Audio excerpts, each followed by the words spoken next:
Hello friends, मैं हूं मोहम्मद कामरान और आप देख रहे हैं मेरा यूट्यूब चैनल मलिक मोहम्मद कामरान। मैं आज एक नई वीडियो आप लोगों के लिए लेकर आया हूं। हमेशा की तरह अपने यूट्यूब चैनल पे मैं आज आप लोगों को ग्राफ्स बनाना सिखाऊंगा।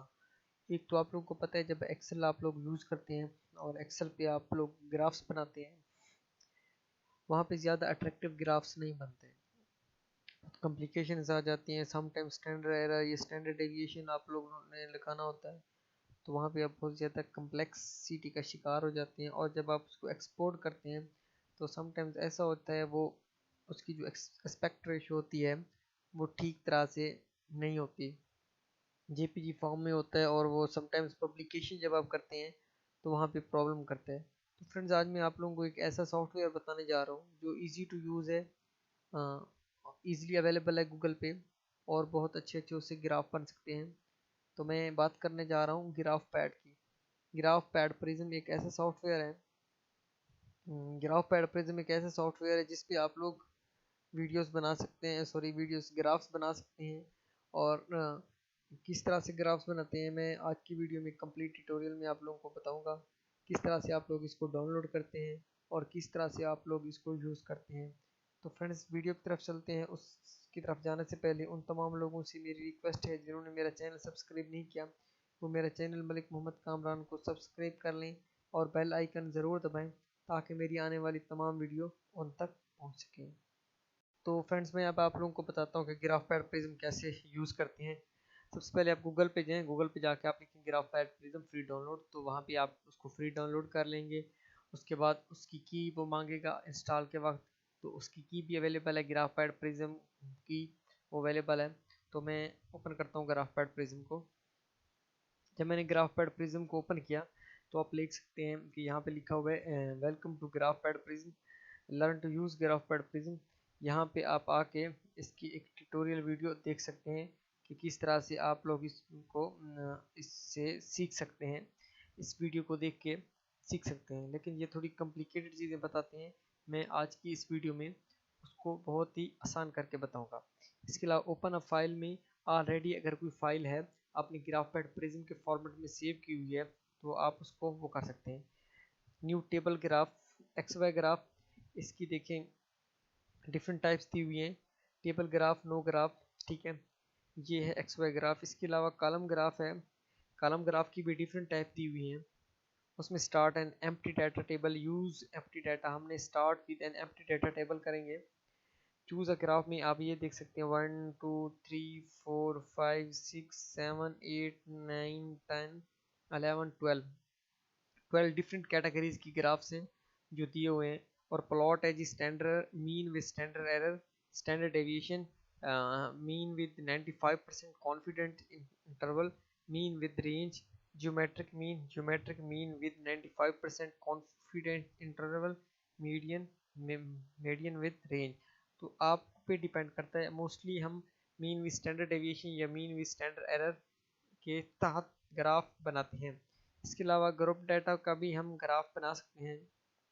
जैसा आप देख रहे हैं यहाँ पे भी 2 2 4 6 8 10 12 टाइप डिफरेंट टाइप्स के ग्रुप डाटा दिए हुए हैं।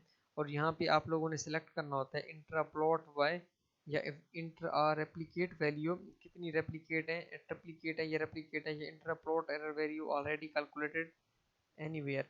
तो आप इसको अपने डाटा के और अपने ग्राफ के ज़रिए आप लोग इसको कर सकते हैं, किस तरह से आप देना चाह रहे हैं। इसके अलावा कॉन्टीजेंसी टेबल ग्राफ भी आप लोग यहाँ पे बना सकते हैं, जिस तरह से आप बनाना चाहें।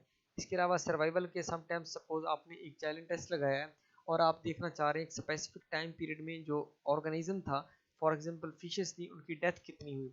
तो सर्वाइवल रेट है, इसका जो अपोजिट होता है वो मोर्टेलिटी होती है, ठीक है। मोर्टेलिटी या सर्वाइवल कितनी परसेंट हुई, और इस टाइप का आप ग्राफ बना सकते हैं, और भी ग्राफ पैड प्रिज्म यूज़ होता है। इसके अलावा आप ग्राफ पैड प्रिज्म से बहुत ज़्यादा आप लोग बहुत ज़्यादा एनालिसिस कर सकते हैं। अवेलेबल एनालिसिस जो है लीनियर रिग्रेशन है, क्यूबिक स्प्लाइन है, इसके अलावा नॉन लीनियर रिग्रेशन है, स्मूथ कर्व है, कोरिलेशन है, एरिया अंडर कर्व है। इसके अलावा जो है आप टी टेस्ट लगा सकते हैं, वन वे अनोवा लगा सकते हैं, विल क्वेश्चन टेक्स्ट लगा सकते हैं, मैन्युअली लगा सकते हैं, कोरिलेशन मैट्रिक्स। इसके अलावा आप टू वे अनोवा भी लगा सकते हैं, मैक्स मॉडल लगा सकते हैं, बोनफिरोनी पोस्ट टेस्ट भी लगा सकते हैं। ये सारी चीज़ें हैं जिसमें फिशर एग्जैक्ट टेस्ट है, चाई स्क्वायर टेस्ट है, odd ratio and relatively risk test है। ये आप लोग इसको यूज़ करके लगा सकते हैं। तो मैं यहाँ पे आके इस ग्राफ को बनाऊंगा। तो मैंने किया है क्रिएट, एक कॉलम ग्राफ में बनाना चाहता हूँ। तो यहाँ पे आ गया ABCDEFXG तक। तो ये मेरी एक एक्सेल की फाइल है जिसमें मैं समोथ स्पेसिफिक ग्रोथ रेट देखना चाह रहा हूँ।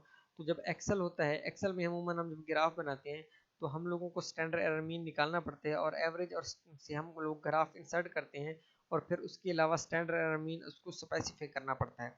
लेकिन इसमें ऐसा नहीं होगा। इसमें जो डाटा होगा हमारा ट्रिप्लिकेट में या ज़्यादा में, हम उसको कॉपी करेंगे। उस डाटे को मैंने कॉपी किया, मैंने उसको अरेंज किया हुआ। अच्छा जी, TH ये मेरे डिफरेंट ग्रुप हैं, मैं कोई भी इनको नाम देख सकता हूँ। मैं आया हूँ, मैं ग्राफ पैड प्रिज्म में आने के बाद मैंने यहाँ पेस्ट किया। जब मैंने पेस्ट किया तो आप देख सकते हैं यहाँ पे मैं ट्रिप्लिकेट वैल्यूज़ में सारा डाटा पेस्ट कर दिया। तो अब ग्राफ बनाना है। बहुत से लोग सोचते हैं जी ग्राफ कैसे बनाया जाए, कितनी कॉम्प्लिकेशंस होगी, क्या होगा। कुछ भी नहीं होगा, बहुत ही आसान तरीका है। जब आपने यहाँ पे टेबल 1 पे अपना डाटा पुट किया, आप डाटा 1 पे आएंगे। जब आप डाटा 1 पे आएंगे तो आपका ग्राफ बन गया है। बना बनाया ग्राफ फ़ौरन ही बन जाता है। ठीक है, उसके अलावा आप लेआउट में आके लेआउट सेलेक्ट कर सकते हैं जी। आप किस तरह से add one or more graph to this page, अरेवरेट स्टैंडर्ड अरेंजमेंट, जिस तरह से आप चाहें आप कर सकते हैं, जैसे आपको सूटेबल लगे या जिस तरह से आपका जो है ना स्टडी डिज़ाइन हो, तो आप उस तरह से कर सकते हैं। ठीक है, इस तरह से अब पेज इन्फो हो गया आपका। रिजल्ट्स में आप आ सकते हैं जी, ग्राफिक्स रिजल्ट्स में भी आप देख सकते हैं ये जी। जब आप सॉरी मैं बताता चलूँ, ये हमारा ग्राफ आ गया। तो हमने एनालिसिस करना है। अगर हम एनालिसिस जब करना है तो हम रिजल्ट्स में आते हैं। रिजल्ट्स में आने के बाद हम जैसे रिजल्ट पे क्लिक करते हैं तो हमें क्रिएट न्यू एनालिसिस आ जाता है कि आप जी एक अपना नया एनालिसिस को क्रिएट करें। तो data analysis, table data 1, transformation, normalization, XY analysis, column analysis, group analysis, contingency table analysis, survival analysis, simulate and generate. ये वो चीज़ें हैं जो डिफरेंट एनालिसिस की टाइप हैं। ये आपकी स्टडी पे डिपेंड करता है कि आप इसमें से कौन सा एनालिसिस करना चाहते हैं। कोई भी एनालिसिस आप कर सकते हैं। मैं सपोज जो जो मेरे पैरामीटर हैं या मेरी जो डिज़ाइन है स्टडी का या मेरे पास जो डाटा है, उसमें मैं कहता हूँ जी 1 वे अनोवा लगता है। तो मैं 1 वे अनोवा पे क्लिक करके ओके करता हूँ जी। 1 वे अनोवा के बाद नो टेस्ट, क्योंकि 1 वे अनोवा के बाद आप लोगों को पता है जब आप 1 वे अनोवा लगाते हैं, अगर आपकी बेसिक स्टैटिस्ट आपने पढ़ी हुई है, तो उसके बाद हमें कोई ना कोई टेस्ट लगाना पड़ता है। जो टेस्ट होता है वो गहराई में जाके बताता है कि वैल्यूज़ जो हैं सिग्निफिकेंट आई हैं या नहीं आई। समटाइम्स आपको जब आप टेस्ट लगाते हैं तो आपको यूँ लगता है जी ये वैल्यू सिग्निफिकेंट हैं। समटाइम्स ये आपके नज़र में कहता है जी ये तो बराबर आ रही हैं, लेकिन वैल्यू सिग्निफिकेंट होती हैं। समटाइम्स आप समझते हैं नहीं है, हैं और नहीं होती। तो इसीलिए हम कोई एक ख़ास किस्म का टेस्ट लगाते हैं। उस टेस्ट में हम लोग ये आइडिया लगाते हैं कि वैल्यूज सिग्निफिकेंट हैं या नहीं है। तो मैं टकी कंपेयर टेस्ट लगाता हूँ। ठीक है, उसके बाद मैं जो सिग्निफिकेंट लेवल है वो मैं अपनी मर्ज़ी से भी रख सकता हूँ। ये जो ऑटोमेटिकली 0.05 होता है, 95% कॉन्फिडेंस इंटरवल होता है, वहाँ से करवा सकता हूँ।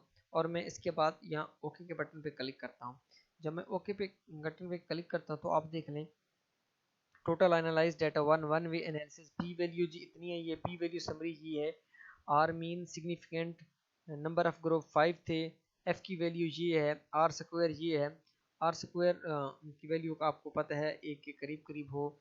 तो वो ये एक और सी मेरी वीडियो है जिसमें मैं आपको बताऊंगा एफ वैल्यू क्या होती है, आर स्क्वायर वैल्यू क्या होती है। ये स्टैटिस्टिक्स की चीज़ें हैं, लेकिन मैं आज जो बता रहा हूँ वो मैं ग्राफ बनाने और ग्राफ पैड प्रिज्म को यूज़ करना सिखा रहा हूँ। उसके अलावा अनोवा टेबल है। उसके अलावा अगर देखें तो उन्होंने तकी मल्टीपल कंपैरिजन टेस्ट में तवक्कल कमी है, चन्नू के साथ जी सिग्निफिकेंट नहीं है, तवक्कल का रॉवल RH के साथ सिग्निफिकेंट है, तवक्कल का इसके साथ MCH ग्रुप्स के नेम है। जहाँ सिग्निफिकेंट है वहाँ उन्होंने यस लिखा हुआ है, जहाँ सिग्निफिकेंट नहीं है वहाँ उन्होंने नो लिखा हुआ है। इसके अलावा मेन डिफरेंस भी उन्होंने लिखा हुआ है। इसके अलावा समरी उन्होंने दी हुई है, 95% कॉन्फिडेंस इंटरवल भी उन्होंने दिया हुआ है। तो आप लोगों को बेसिक पता चल गया कि ग्राफ पैड प्रिज्म को यूज़ करते हुए जब आप डाटा पुट करते हैं फ़ौरन ही आप एनालिसिस कर सकते हैं और आपके डाटे में आके आपका ग्राफ बनाता है। अब बात करते हैं जी ग्राफ की। ग्राफ में आप देख लेते हैं जी, हम यहाँ पे क्लिक करते हैं और मैं कहता हूँ जी मैं ग्राफ का टाइटल चेंज कर सकता हूँ, उस ग्राफ का मैं टाइटल साइज चेंज कर सकता हूँ। मैं रीसाइज ग्राफ में यहाँ क्लिक कर सकता हूँ जी, ये लार्जर आ सके तो मेरा जो ग्राफ का रीसाइजर लार्जर आ गया। डाटे पे मैं आके यहाँ पे मैं कुछ भी पुट कर सकता हूँ कि मैंने लिखना ये है, और रिमूव भी कर सकता हूँ। एक्सेस टाइटल पे मैंने जो कुछ लिखना है मैं लिख सकता हूँ, मैं वाई टाइटल पे जो कुछ लिखना है लिख सकता हूँ। और ये जो ग्रुप्स के नेम है मैं यहाँ पे क्लिक करता हूँ तो टाइटल डायरेक्शन पे मैं आके हॉरिजॉन्टल वर्टिकल कर सकता हूँ। हाइट टाइटल फॉर्मेट एक्सेस को मैं फॉर्मेट कर सकता हूँ, आप लोग दे सकते हैं। Location of numbering, down numbering, y axis, right angle, title for frame and design, ये सारी चीज़ें हम लोग यहाँ से कर सकते हैं। इसके अलावा मैं इनके, आप लोग देखें ये डिफरेंट डिज़ाइन दिया हुआ है, डिफरेंट स्टाइल दिया हुआ है। यहाँ पे हम इसको कलर भी कर सकते हैं। सपोज मैं यहाँ क्लिक करता हूँ और मैं कहता हूँ जी पैटर्न जो है ना ये कलरफुल होना चाहिए, तो मैं इसको कलर कर देता हूँ। मैं कहता हूँ ये पैटर्न भी कलरफुल होना चाहिए, तो मैं इसको किसी किस्म का कलर कर देता हूँ। ठीक है, तो ये इसके अलावा मैं यहाँ पे इसकी यहाँ पे क्लिक करता हूँ। क्लिक करने के बाद मैं बॉर्डर है वो मैं कम या ज़्यादा भी कर सकता हूँ। यहाँ पे मैं 450 कर देता हूँ। तो आप देख सकते हैं इसका बॉर्डर दूसरों की निस्बत कम है, दूसरों की निस्बत ज़्यादा है, दूसरों का कम है। इसी तरह आप यहाँ पे क्लिक करके सारा कुछ आप लोग इसको डिफरेंट कर सकते हैं। आप लोग यहाँ से क्लिक करके import picture, insert radius, select all, plotting area colour, background colour भी आप लोग सारा कुछ चेंज कर सकते हैं जी। बैकग्राउंड कलर मेरा ये होना चाहिए, मोस्टली वाइट ही गुड कलर है, लेकिन अगर आप कोई और कलर रखना चाहें तो वो भी आप रख सकते हैं। प्लॉटिंग एरिया, बैकग्राउंड जी, रोटेट टू हॉरिजॉन्टल भी आप कर सकते हैं, लेकिन ज़रूरत नहीं है। इसके अलावा जितनी भी चीज़ें, इंसर्ट टेक्स्ट कर सकते हैं, इंसर्ट रीसाइज ग्राफ कर सकते हैं, इंसर्ट ऑब्जेक्टिव कर सकते हैं, ऑडियो नोट्स कर सकते हैं, इंसर्ट पिक्चर कर सकते हैं, जूम कर सकते हैं, शो ग्रिड कर सकते हैं, जो आप चाहें कर सकते हैं। ये आप पे डिपेंड करता है, इसमें कोई प्रॉब्लम नहीं है। जब आपका एक ग्राफ बन गया जिस तरह से मैंने आपको बताया, यहाँ से भी एनालाइज कर सकते हैं, चेंज आप लोग यहाँ से कर सकते हैं, अरेंज कर सकते हैं, ड्रा कर सकते हैं। यहाँ से आप कोई चीज़ लिखना चाहे तो भी आप यहाँ पे क्लिक करके आप लोग यहाँ पे लिख सकते हैं, कोई इशू नहीं है। अब है जब आपका ग्राफ रेडी हो गया, आपने जितनी फॉर्मेटिंग करनी थी कर ली, उसके बाद एक्सपोर्ट का ऑप्शन है। यहाँ पे आएंगे, आप एक्सपोर्ट पे क्लिक करेंगे, यहाँ पे डिफरेंट ऑप्शंस हैं, टिफ, पीजीएनजी, पीसीएस, जिसमें भी आप करना चाहिए। अगर मैं टिफ पे करना चाहूँ, मोस्टली हमें टिफ में ज़्यादा अच्छा होता है, बहुत अच्छा। यहाँ से मैं आके उसकी रेजोल्यूशन भी इंक्रीज कर सकता हूँ, कलर मोड में उसका कर सकता हूँ। यहाँ पे मैं एक्चुअल वेट या उसकी इंक्रीज या डिक्रीज भी कर सकता हूँ, इनेबल कंप्रेशन भी कर सकता हूँ।